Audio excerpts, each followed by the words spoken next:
Being one of the most popular, overpowered, and psychologically complex characters, Hulk has an extremely large and diverse rogues gallery. He's faced many crazy powerful characters.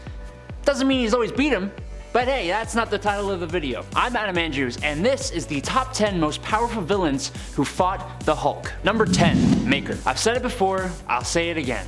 The Ultimate Universe is awesome. Hulk in this universe is actually quite a bit scarier, at least to me. You know who else is scarier? Reed Richards, the Maker. The Maker is the Reed Richards of the Ultimate Universe, who is evil.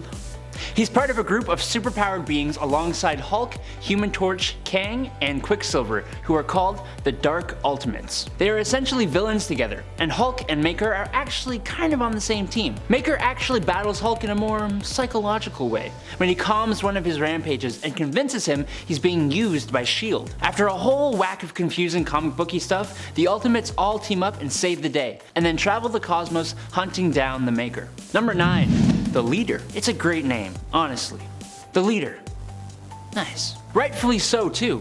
This guy is one of the Hulk's oldest rivals. Samuel Stearns was a janitor at a chemical facility where he unfortunately also had an incident involving gamma radiation. Samuel's gamma mutations gained him a super genius level intelligence, along with some telepathy. He also has the gamma ability of self-resurrection. There is actually an instance in Immortal Hulk number 39 in which he physically consumes the intelligence of another man, Brian Banner. But we don't know if this is a normal ability or a kind of mental representation of him consuming another person's knowledge, since he was in the below place at the time. The Leader fights with Bruce on so many different occasions, but the Immortal Hulk story is the one I'm really into right now.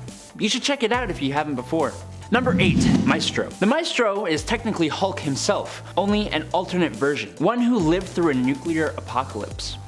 He has the intelligence of Bruce, but basically double the strength of Hulk in his base form. He has easily defeated the Hulk several times, and his existence as a possible future version of the Hulk scares the hell out of Bruce himself. He is what would happen if you took the Hulk and made him evil and power hungry and powered him up. In his timeline, he rules over the megacity of Dystopia, where the remnants of humanity live, and he overthrew the former ruler Hercules not through pure strength, but through deception. He is powerful, ruthless, and just a pretty rude dude. Well, here we are. We meet again at the end of the 8th point. You know how great you are?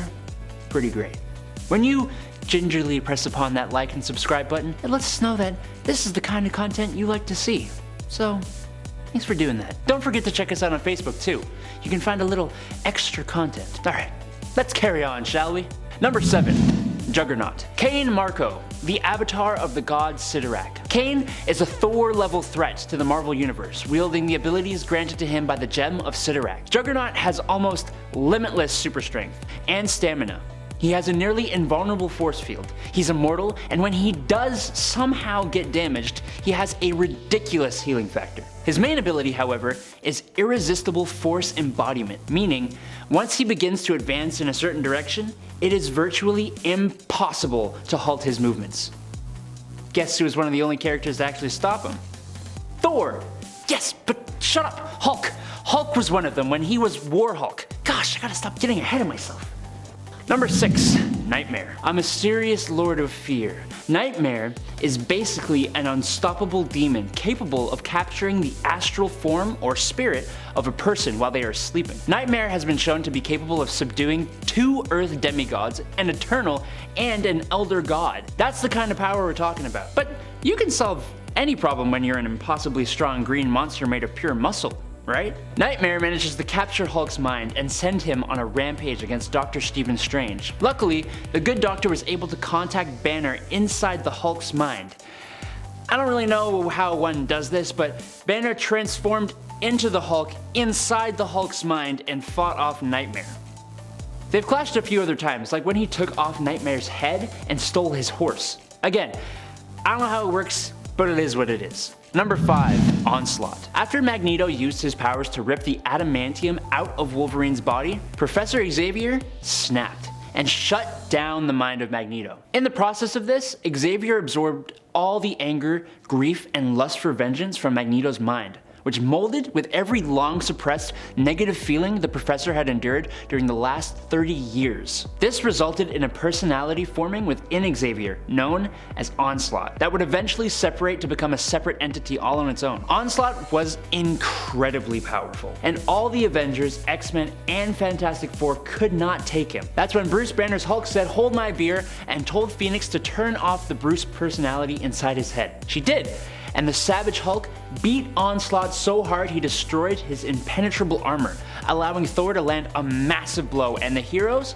to take the win. Number 4, Thanos. Thanos is an interesting one, and we're talking without the Infinity Gauntlet. See, he is exceedingly strong, so much so that he can stand toe-to-toe with Hulk, at least at Hulk's base strength. Thanos tends to have the advantage in most of their conflicts, using his intelligence and martial skill to take the win more often than not. We see an excellent example of this in the MCU's Infinity War, even if it was a stupid excuse for Hulk not to show up for the rest of the movie. The two of these guys have traded wins pretty evenly, but Thanos has the advantage in my mind. If you have the time, check out the Thanos vs. Hulk 4-part story. It's a cool story involving Annihilus, and it leads right into Thanos the Infinity Relativity, which is also a really fun read. Number 3, Surtur. We mentioned the MCU in the last point, but I thought I'd go full force into it. In Thor Ragnarok, we get to see Hulk attack Surtur, the fire giant, as he is destroying Asgard with the Twilight Sword. It's actually really awesome. So he has fought Surtur, but how would that go in the comics?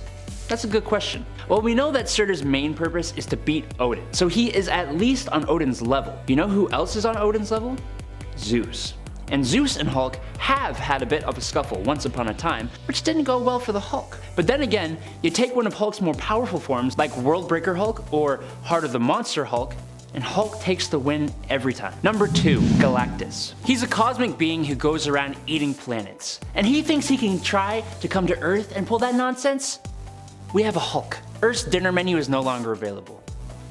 Oh, just kidding. The Hulk has not won against Galactus, and they've never really had a one-on-one fight. It's safe to say that of all the heroes on Earth, Hulk is maybe one who could make Galactus notice him though. But that's likely as far as it will go. Just like with Surtur, in theory he could win if he got angry enough, but we just haven't had an example of that. And it would have to be quite the insane level of power for Hulk to take the win. Hulk does actually become the Herald of Galactus at one point when he becomes Worldbreaker Hulk in What If World War Hulk, and it is just insane.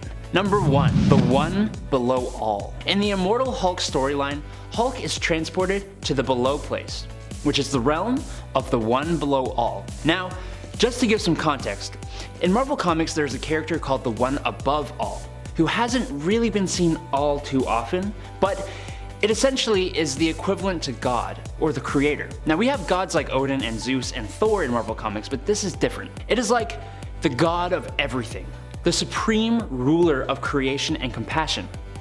It's even been represented as the writers of Marvel at one point, to give you an idea. So the One Below All is the antithesis to this, the personification of destruction and hate. The One Below All is trapped in the Below Place and manifests in realities through Gamma. Basically, this means that Hulk and the other Gamma mutated beings have fractions of the One Below All's power. In an alternate future, it would actually take over Bruce Banner's body and use his power to devour the cosmic entity Eternity, and eventually it would eradicate all life in the multiverse.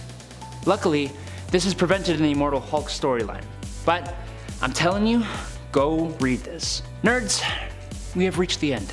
I know, I'm sad too, but this isn't the end. Thanks to your support, we will have more videos for you, don't you worry. But for now, I'm Adam Andrews. Find my socials in the description below. This is Top 10 Nerd. Check us out on Facebook. Peace out, nerds.